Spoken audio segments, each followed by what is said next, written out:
Have you ever sat in a meeting and started thinking, what on earth am I doing here? I don't know what I'm talking about. Somebody's going to find me out if I open my mouth. 70% of people experience this. And actually, in leadership circles, that rises to 92.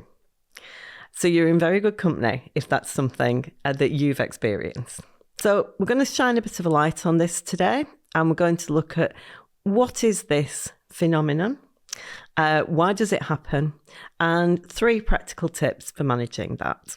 And I say phenomenon, it's hard to say that, phenomenon, not syndrome. A lot of people talk about imposter syndrome, but it's not a disorder.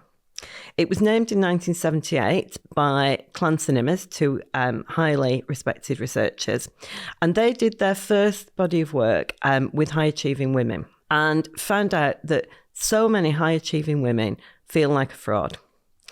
And there's a very sound reason for this, because in terms of neuroscience, and you know I like my neuroscience, our amygdala scans for threat consistently. It's its job. It needs to be doing that.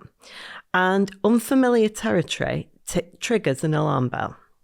This isn't a sign that something's wrong. It's a sign that you're stretching.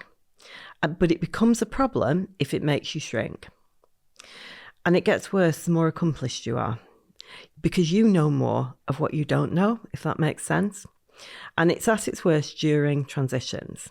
I was coaching somebody, let's call her Sarah, and she was headhunted from a stellar role in financial services to become a member of the board in a cultural sector. She was unbelievably qualified for that role, but she didn't feel like she was. She thought, I don't know this sector. I don't know what I'm talking about. What on earth am I doing here? And it made her shrink. So she wasn't contributing in the way she was capable of. She wasn't giving to that board what she could give. We worked on this in the coaching, and actually what she came to realize that actually her difference was her strength. And once she started reframing that in her mind, she realised that the fact that she wasn't a member of that sector, that she was bringing an outside perspective, was actually massively valuable to them. And that had a huge impact on her confidence. So how do you manage this? So many people suffer from it. People talk about it. How do you manage it? First thing, name it to tame it. This is called effect labelling. Dr. Matthew Lieberman from UCLA, he talks about this. Naming something reduces that amygdala activity. So you can be quite playful with this. You know, you can kind of go, oh, hi, imposter, you're here again, imposter alert, you know. And actually, if you can bring yourself to be playful around it, that creates distance from that self-defeating thought that somebody's going to find me out and I shouldn't be here. One of the healthcare directors that I work with, she used to talk about the imposter alert, and she shared it with her team, and they used to laugh about it in team meetings, and people used to say, you know, oh, hi, imposter alert. And so when it becomes funny, then actually you're taming it. You're absolutely taming that self-defeating thought. Secondly, build your evidence base. Imposter thrives in a vacuum. Fill it with evidence, not assumptions. So one of the exercises to do is to get yourself a notebook or a digital notebook, doesn't matter which, and then think about what have you achieved, what have you been told that you're good at, and what are the problems that you've solved. And be specific, not vague. Not, oh, I'm good with people, but I turned around a team that was in transition.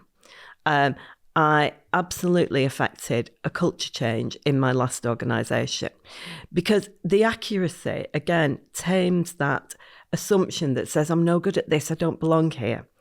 And so if you can fill that vacuum with evidence, real evidence, because you will all have real evidence of things that you've achieved, specific things, then again, it stops that imposter syndrome phenomenon growing. Reframe your difference as an advantage. This is the 3rd tip. So imposter takes difference and says you don't belong. You say, my difference is my strength. I have a perspective that others don't have. And then it becomes your greatest asset. One operational leader who moved into a strategic role in consultancy. He found this very, very powerful because when he first sat around the table in his new role, everyone else had management consultancy experience and he didn't. And so again, he was starting to shrink. He was starting to think, I don't fit the template. I'm not like the other people in this room. But then what he realized was, I'm the only one in this room that's actually done this stuff.